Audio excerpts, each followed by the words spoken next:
जय श्री कृष्ण भक्तों, आपका स्वागत है श्रीमद् भागवत गीता सार में। हम अध्याय 10 का सार गा रहे हैं। वसुदेवं सुतं देवं कंसचाणूरमर्दनं देवकी परमानंदं श्रीकृष्ण वंदे जगद्गुरु। श्री कृष्ण शरणं गोपाल शरणं श्री कृष्ण शरणं गोपाल शरणं मेरे बांके बिहारी नंदलाल शरणं मेरे बांके बिहारी नंद लाल शरणं श्री कृष्ण शरणं गोपाल शरणं श्री कृष्ण शरणं गोपाल शरणं मेरे बांके बिहारी नंद लाल शरणं मेरे बांके बिहारी नंद लाल शरणं श्री कृष्ण शरणं गोपाल शरणं श्री कृष्ण शरणं गोपाल शरणं मेरे बांके बिहारी नंद लाल शरणं मेरे बांके बिहारी नंद लाल शरणं श्री कृष्ण शरणं गोपाल शरणं श्री कृष्ण शरणं गोपाल शरणं मेरे बांके बिहारी नंद लाल शरणं मेरे बांके बिहारी नंदलाल शरणं। बोल भगवान श्री कृष्ण की जय। श्री नंद के लला की जय। श्री देवकी नंदन श्री कृष्ण की जय। श्री द्वारकाधीश भगवान श्री कृष्ण की जय। बोल देवादिदेव पूर्ण ब्रह्म भगवान श्री कृष्ण की सदा ही जय। जय श्री कृष्ण भक्तों, आपका स्वागत है श्रीमद् भागवत गीता सार में। भक्तों, हमने श्रवण किया कि भगवान ने अपना विस्तार बताया और ये भी कहा कि मैं अजन्मा हूँ और मेरी उत्पत्ति को ना तो कोई योगी जान सकता है, ना कोई महर्षि जान सकता है और ना ही कोई देवता जान सकता है। और क्यों नहीं जान सकते? क्योंकि मैं सबका रचयिता। जैसे पिताजी का रहस्य, पिताजी क्या करने वाले हैं, क्या चाहते हैं, उसका रहस्य पुत्र को नहीं मिलता क्योंकि वो अपनी ही इच्छा से करते हैं, उनको रचयिता में आते हैं। इसी प्रकार से भक्तों, भगवान ने जब ये बताया कि जो मैं अजन्मा हूँ और जो मेरे को इस बात से जान जाता है कि मैं कभी शरीर धारण करके कोई क्रिया नहीं करता, कोई कार्य नहीं करता, मैं स्वयं ही प्रकट होता हूँ।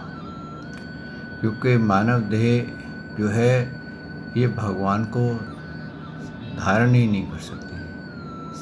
ये बिल्कुल वैसे ही है जैसे आप ट्रक का इंजन एक छोटी गाड़ी में या मोटरसाइकिल में लगाना चाहें तो लग सकता है क्या? नहीं लग सकता। ऐसे ही भक्तों, भगवान की जो महान शक्तियाँ हैं उसको ये शरीर धारण ही नहीं कर सकता, उसकी कैपेसिटी नहीं है। ये शरीर की जो कैपेसिटी है वो भगवान के छोटे से अंश को धारण कर, आत्मा जिसको धारण करता है उसी की ही इसकी कैपेसिटी है। जितना इसके अंदर शक्ति ये समा सकता है या इसको रख सकता है, उसको कंट्रोल कर सकता है, उतनी ही शक्ति इसको मिलती है।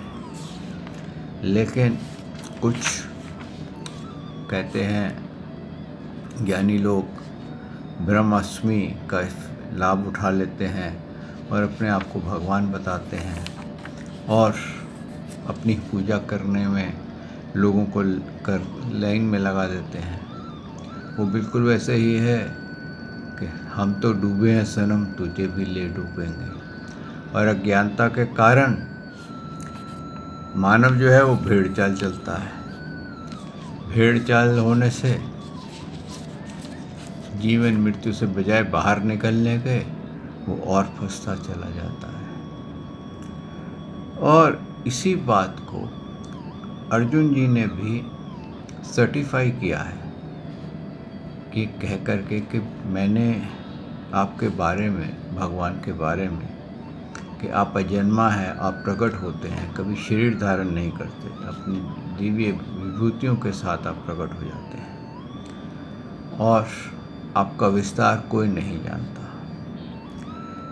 ये उन्होंने ऐसा कहते हैं कि प्रमाणित किया है कि आप कि कौन कौन ये कहता है कि आप प्रकट होते हैं। उन्होंने कहा ब्रह्मा कहते हैं कि आप अजन्मा हैं, ऋषिगण कहते हैं, दिव्य पुरुष कहते हैं, देवों के भी आदि देव जो आप हैं, देव ऋषि नारद कहते हैं, अस्ति, देवल, ऋषि, महर्षि व्यास, और आप स्वयं भी कहते हैं कि मैं अजन्मा हूँ। तो प्रभु आपके बारे में ये प्रमाण जो है सभी गा रहे हैं। ऐसा नहीं है कि आप स्वयं अपने आप को बता रहे हैं। तो भक्तों, यहाँ पर एक बात बहुत भेद खुल जाता है कि एक तो मैं अपने सिर्फ तारीफ़ कर रहा हूँ, अपनी तारीफ़ कर रहा हूँ। तो मैं कहता हूँ मेरे पास ये है, मेरे पास ये है, मेरे पास ये है। तो आप इसमें हो सकता है थोड़ा डाउट कर सकें। लेकिन अगर हर कोई ही ये कहने लगे कि नहीं, ये शख्स के पास ये है, ये शक्तियाँ हैं, ये इतना बड़ा आदमी है, ये ऐसा है, ये वैसा है। जैसे आप मान लीजिए, आप यूँ समझिए कि अपना प्रधानमंत्री नरेंद्र मोदी जी हैं, वो हमारे को बिना अपने ताम झाम के, गार्ड के बिना सिक्योरिटी के हमारे को किसी भीड़ में मिल जाते हैं। तो क्या वो प्रधानमंत्री नहीं रहेंगे? लेकिन वो कह रहे हैं मैं प्रधानमंत्री हूँ, तो हम कहेंगे, हम हंसने लग जाएंगे, अरे ये तो अपनी तारीफ खुद भी कर रहा है, ये प्रधानमंत्री है भी कि नहीं। प्रधानमंत्री होता तो ऐसा होता। लेकिन सभी कोई जो उनको देखे, भीड़ के अंदर जो भी व्यक्ति देखे, वो ये कह रहे ये तो प्रधानमंत्री नरेंद्र मोदी हैं, ये प्रधानमंत्री नरेंद्र मोदी हैं। तो आपको क्या हो गया, प्रमाण की ज़रूरत नहीं पड़ेगी। इसी प्रकार से उन्होंने कहा है कि भगवान आपके सभी देवी देवता, ब्रह्मा जी से लेकर सभी कोई, ब्रह्मा विष्णु महेश से लेकर सभी कोई ये कहता है कि आप अजन्मे हो, आपको किसी भी शरीर की आवश्यकता नहीं पड़ती। आप स्वयं अपनी माया को अधीन करके प्रकट हो जाते हो। जैसे कि बादल हट जाए तो सूर्य साक्षात्कार दिखता है, वैसे आप साक्षात्कार करते हो। और जो आप मेरे प्रति कह रहे हो, मैं ये सब सत्य मानता हूँ। लेकिन फिर भी प्रभु, मैं चाहता हूँ कि आपकी मैं विभूतियाँ, आपकी योग शक्ति और विभूतियों को फिर भी विस्तार पूर्वक कहिए, क्योंकि आपके अमृतमय वचन सुनते हुए मेरी तृप्ति नहीं होती है, अर्थात सुनने की उत्कंठा बनी हुई है। क्या होता है भक्तों, जब हमारे को भगवान से प्रेम हो जाता है, भक्ति में प्रेम हो जाता है, तो फिर समय रुक जाता है। फिर ये लगता है कि जो भगवान की लीलाएं गा रहा है, जो भगवान की गुण गा रहा है, ये गाता ही चला जाए और मैं श्रवण करता ही चला जाऊँ। उसको कहते हैं ना अमृत पान, उसके कानों के थ्रू वो करने लग जाता है और समय कहाँ निकल जाता है पता नहीं चलता। कई बार भक्तों क्या होता है, मेरे साथ भी ऐसा हुआ है कि हमने भागवत करते हुए 2 बजे हम आरंभ करते थे, शाम को 6 बजे तक आते थे। और कई बार ऐसा होता था, कई बार भगवान की कथा इतनी रसमयी हो जाती थी कि समझ में नहीं आता था कि कब 6 बज गए। और जब वहाँ पर वाणी को विश्राम दिया जाता था, तो कई भक्त लोग ऐसा कहते थे भगत जी समय हो गया क्या? यानी कि समय कहाँ उड़ के चला गया पता ही नहीं चलता था। तो यही जो सच्चे भक्त हो जाते हैं, जो प्रभु के अमृत पान करने लग जाते हैं, उनको समय का पता ही नहीं चलता। वो चाहते हैं कि ये बस चलता ही रहे, मैं पान करता ही रहूं। यानी कि आत्मा को प्यास लग जाती है अपने परम पिता की, अपने परमात्मा के गुण सुनने की। आत्मा को तृष्णा हो जाती है, और फिर जब तृष्णा हो जाती है तो फिर वो कहते हैं ना, कई बार संकोच छोड़ करके भगवान के नाम का कीर्तन करते हुए गाने लग जाता है, नाचने लग जाता है। जैसे आप इस्कॉन वालों को देखते हैं कि वो बड़े हल्के हल्के से हरे कृष्ण कृष्ण कृष्ण हरे हरे, हरे राम राम राम हरे कृष्ण हरे हरे, ऐसे गाते हैं। और वो शुरुआत बड़े हल्के से करते हैं, लेकिन वो इतना वो कीर्तन बढ़ जाता है कि लोग वहाँ पर जो बैठे हुए होते हैं, अब वो उठ करके नाचने लग जाते हैं, क्योंकि उनके अंदर प्रभु के प्रति प्रेम जागृत हो गया है। और ये पहली निशानी होती है जब आप भगवान की लीला सुनते हुए आपका मन ये कहे कि मैं और श्रवण करूं और श्रवण करूं, उकताए नहीं, तो समझ जाइए कि प्रभु ने आपके ऊपर कुछ कृपा कर दी है। इस पर भगवान ने अर्जुन जी को उत्तर दिया। क्या कहा? श्री भगवान वाच हन्ते त कथयिष्यामि दिव्या ही आत्मविभूताया प्रधान्यन्त कुरुश्रेष्ठ न अस्ति अंतो विस्तारस्य में। इस प्रकार अर्जुन के पूछने पर श्री भगवान बोले, हे कुरुश्रेष्ठ, अब मैं जो मेरी दिव्य विभूति हैं उनको तेरे लिए प्रधानता से कहूँगा, क्योंकि मेरा विस्तार का अंत नहीं है। यानी कि अनंत हैं भगवान। तो वो जो बताएंगे, वो जो छोटी छोटी चीज़ें बता रहे हैं वो छोटी हैं। उन्होंने क्या बताया? उन्होंने सबसे पहले ये कहा, अहम आत्मा गुणाकेश सर्वभूत अशास्थित अहम आदि च मध्यम च भूतानामंत एव च। हे अर्जुन, मैं सब भूतों के हृदय में स्थित सबका आत्मा। यहाँ पर ये आपको प्रूफ मिल गया कि हमारी जो आत्मा है वो भगवान श्री कृष्ण का अंश है। यानी कि हम भगवान श्री कृष्ण के अंश हैं, उनकी औलाद हैं, और उन्हीं से ही हमारी उत्पत्ति हुई है। आगे उन्होंने कहा, संपूर्ण भूतों का आदि मध्य और अंत भी मैं ही हूँ। यानी कि जब शरीर की रचना होती है और फिर वो बालक से पहले गर्भ में बुलबुला सा बनता है, फिर वो बड़ा होता है और फिर उसका अंत होता है, वो बोले उस समय भी मैं ही हूँ। यानी कि ये सब मेरा ही माया है, मैं ही उसके अंदर आत्मा बन के बैठता हूँ, मैं ही उस भूतों को यानी कि बॉडीज़ को रचता हूँ और मैं ही उन बॉडीज़ को समाप्त करता हूँ। अब यहाँ पर क्या है भक्तों, ये सारा विस्तार हो रहा है। और आगे उन्होंने कहा कि अगर तुम मेरे को वैसे देखना चाहता है तो अदिति के 12 पुत्रों में मैं विष्णु हूँ। अदिति जो देव माता है यानी कि देवताओं की माता है, इंद्र की माता है, कश्यप ऋषि और अदिति। तो उनमें से जो 12वें पुत्र हुए थे वामन, तो वो उन्होंने कहा कि जो उनमें विष्णु है, वो 12वां पुत्र जो विष्णु है वो मैं हूँ। और ज्योतियों में किरणों वाला सूर्य मैं हूँ, जो बहुत तेज चमकता है ना सूर्य, जिसको आप एक क्षण के लिए भी नहीं देख सकते, वो बोले वो मैं हूँ।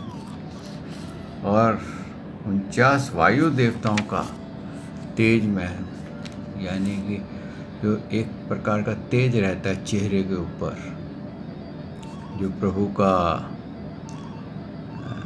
पावर रहती है, देवताओं में, वो बोले वो जो पावर है वो मैं हूँ। यानी कि तू ये किस लिए बोल रहे हैं, इन सबको तू एडमायर कर। तो जब किसी मानव को देख तो उसके अंदर उसकी आत्मा को एडमायर कर कि ये आत्मा मेरे प्रभु है। तो तेरे को किसी मानव से नफरत नहीं होगी, तेरे को किसी जीव से नफरत नहीं होगी, तेरे को किसी शरीर से नफरत नहीं होगी, क्योंकि तू ये जानेगा कि इस शरीर की रचना भी मेरे प्रभु ने करी है। जैसे अष्टवक्र जी थे, वो 8 जगह से टेढ़े थे। तो राजा जनक के यहाँ पर एक अध्यात्म की सभा हो रही थी, ज्ञानियों की सभा थी, और जो अष्टवक्र के पिता थे वो वहाँ पर उनका प्रवचन था ज्ञानियों की सभा में। लेकिन किसी कारणवश उनकी तबीयत ठीक नहीं थी, तो अष्टवक्र जी ने कहा कि अगर आप कहो तो मैं चला जाऊँ क्या। तो वो चले गए। तो वहाँ पर जा कर के जब सब राजाओं ने वो सभा में, ज्ञानियों की सभा में पहुँचे, तो सब राजा उन्होंने देख कर के अष्टवक्र जी को हंसने लगे, बहुत ज़ोर से हंसने लगे। अष्टवक्र जी को स्थान तो मिल गया था, वो बैठ गए थे, और फिर जब सब राजा शांत हुए तो अष्टवक्र जी ज़ोर ज़ोर से हंसने लगे, बड़े ज़ोर ज़ोर से हंसने लगे। तो सब बड़े हैरान हो गए कि ये क्यों हंस रहे। तो उन्होंने पूछा कि आप क्यों हंस रहे हो। बोले तुम क्यों हंसे। बोले हम तो आपका शरीर देख के हंसे कि ऐसा अजूबा शरीर लेकर के आप आए हैं।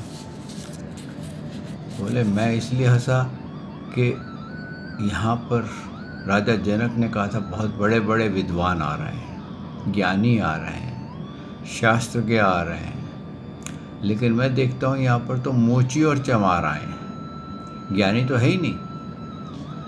और अगर आप ज्ञानी होते तो आप मेरा शरीर नहीं देखते, आप मेरे शरीर में बैठे हुए उस प्रभु के दर्शन करते जो मेरे शरीर में वास कर रहे हैं। तो भक्तों, यही होता है कि जब हमें पता चल जाए कि इसके शरीर में प्रभु का वास है तो हम किसी से भी नफरत नहीं कर पाते, और हम उसको एडमायर करेंगे, हम उसकी प्रशंसा करेंगे।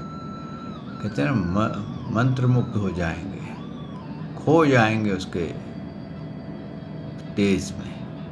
आगे उन्होंने क्या कहा है, वेदों में सामवेद हूँ, देवों में इंद्र हूँ, इंद्रियों में मन हूँ, और भूत प्राणियों की चेतना अर्थात जीवन शक्ति हूँ। यानी कि तू वेदों को देख, जब तेरे सामने सामवेद आए तो तुम समझ कि ये मैं ही, तो उसको अप्रिशिएट कर, मेरी याद कर ले। ये भक्तों, जितनी भी विभूतियाँ ये इसीलिए बताई जा रही हैं कि हम रोज़ दिनचर्या में इनका दर्शन करते हैं और या इनके बारे में श्रवण करते हैं। तो जैसे ही हम श्रवण करें या इनका जिक्र आए, वैसे ही हमें पता चल जाए कि ये भगवान श्री कृष्ण का रूप है। और जब जैसे मान लो देवताओं में इंद्र का जिक्र आ जाए, कई बार आता है, कई कथाओं में आता है, विशेष करके गोवर्धन की लीला में आता है। तो जैसे ही आए तो आप ये समझ जाइए कि ये भगवान ही इंद्र बन के अपने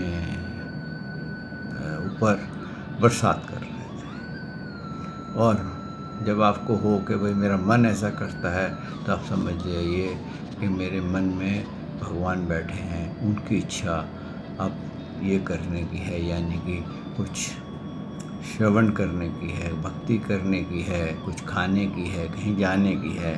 तो ये मन जो है ये भी भगवान का ही अंश है, मतलब उन्हीं की शक्ति है। और चेतना हो, जब शरीर चलता है तब तक जो चेतना रहती है, जिस शरीर में, जिसके कारण हाथ पांव चलते हैं, आंखें देखती हैं, कान श्रवण करते हैं, जीवा रस का आनंद लेती है, तो वो प्रभु की ही शक्ति है। यानी कि उसको भी जैसे हम कुछ खाते हैं उसी को समझ लेना चाहिए कि मैं जो रस मुझको आनंद आ रहा है, ये प्रभु की कृपा है। और आगे उन्होंने बोला है 11 रुद्रों में, यानी कि 11 रुद्र हैं, उसमें शंकर मैं हूँ, और यक्ष राक्षसों में धन का स्वामी कुबेर मैं हूँ। जब रुद्रों का जिक्र आए तो उसमें समझ जाना कि जब शंकर नाम आए तो समझ लेना कि मेरी ही शक्ति है या मेरा ही स्वरूप है।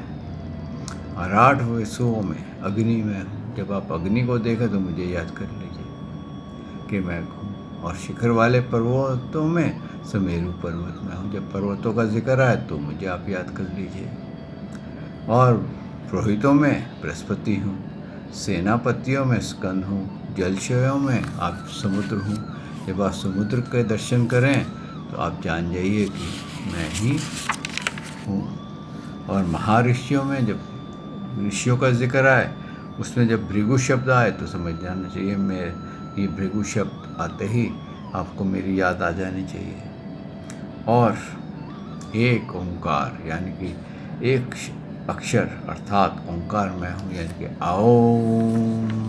सारे वेदों में जो ओम बोला जाए तो आप समझ जाइए कि ये श्री कृष्ण का नाम उच्चारण किया जा रहा है।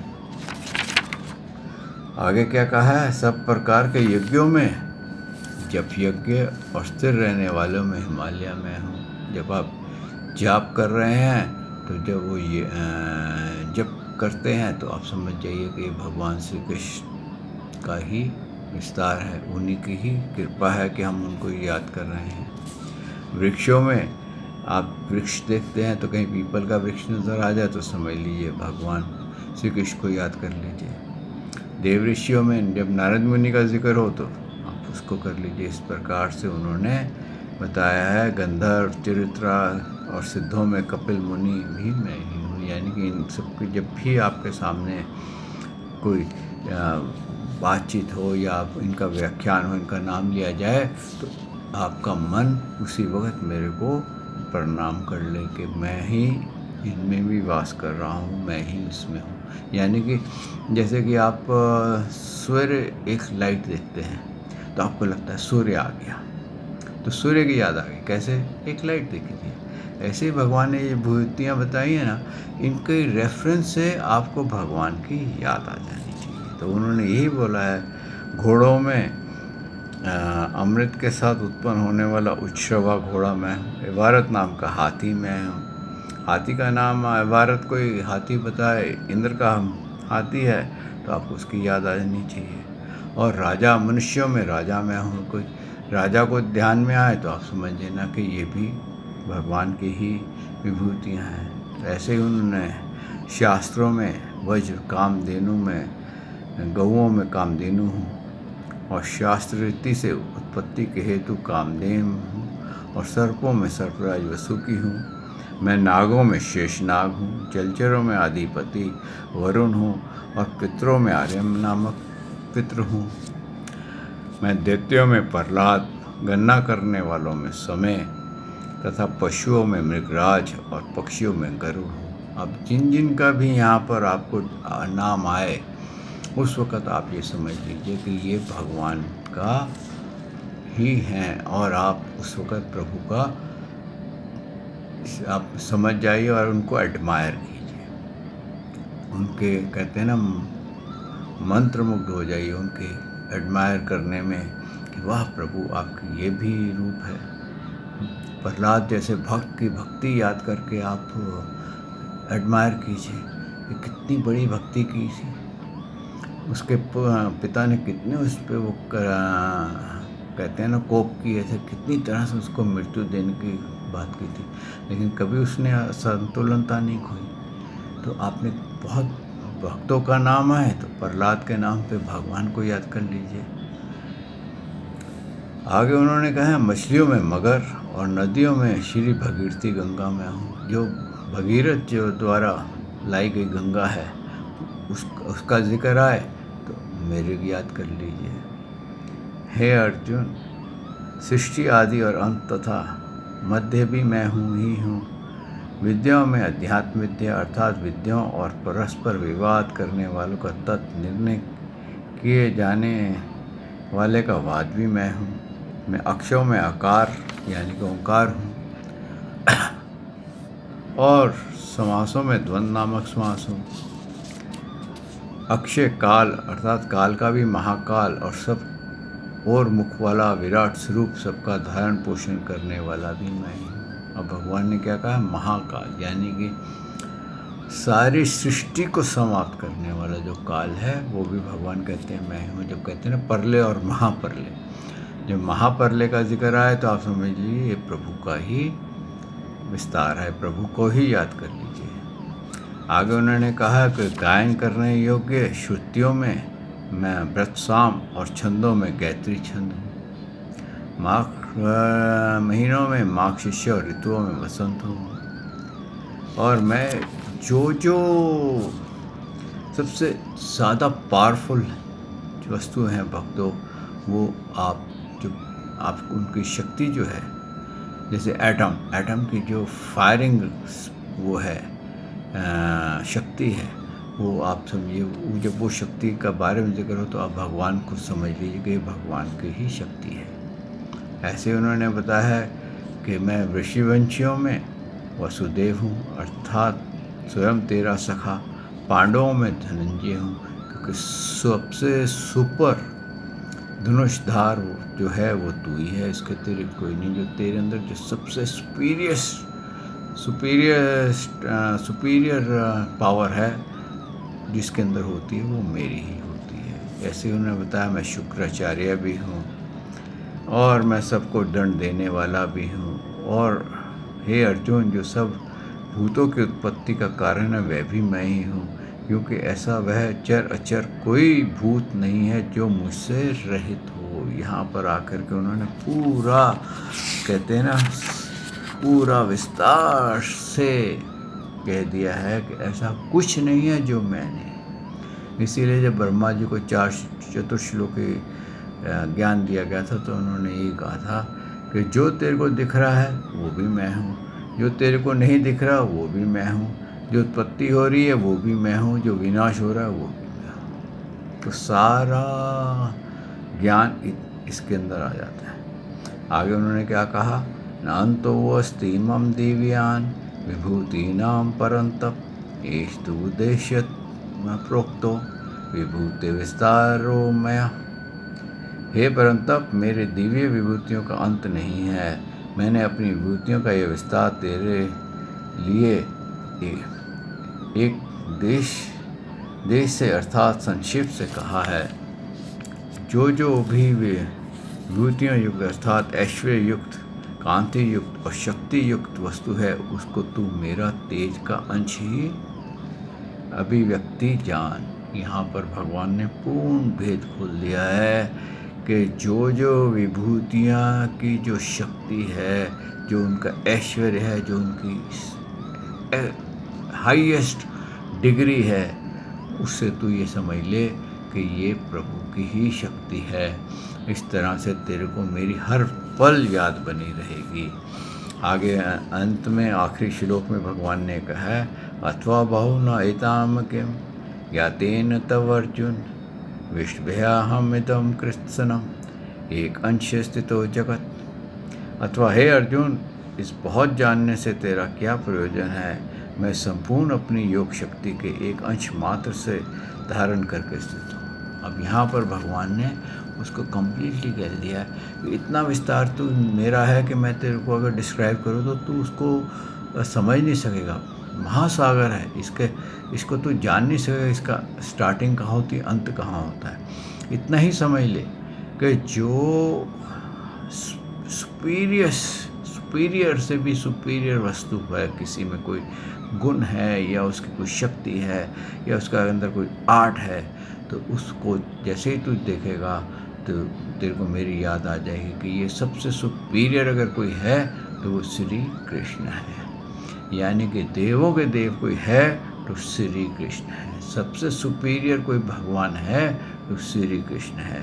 तो तू ये इतना ही समझ ले और तेरे को पूर्ण ज्ञान आ जाएगा। तो यहाँ भक्तों, आज वाणी को भी विश्राम देते हैं और यहाँ पर ये 10वें अध्याय का विश्राम होता है। ओम तत्सदति श्रीमद्भगवद्गीता सुपनीतिषु ब्रह्मविद्यां योगशास्त्रे श्रीकृष्णार्जुन संवादे भूतियोग नाम 10मोऽध्यायः। श्रीकृष्णं श्रीकृष्ण शरणं गोपाल शरणं श्रीकृष्ण शरणं गोपाल शरणं मेरे बांके बिहारी नंदलाल शरणं मेरे बांके बिहारी नंदलाल शरणं श्रीकृष्ण शरणं गोपाल शरणं श्रीकृष्ण शरणं गोपाल शरणं मेरे बांके बिहारी नंदलाल शरणं मेरे बांके बिहारी नंदलाल शरणं। वो भगवान श्री कृष्ण की जय। श्री नंद के लाला की जय।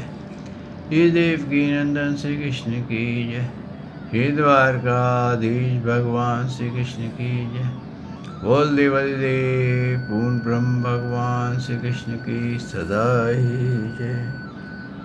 जय श्री कृष्ण भक्तों।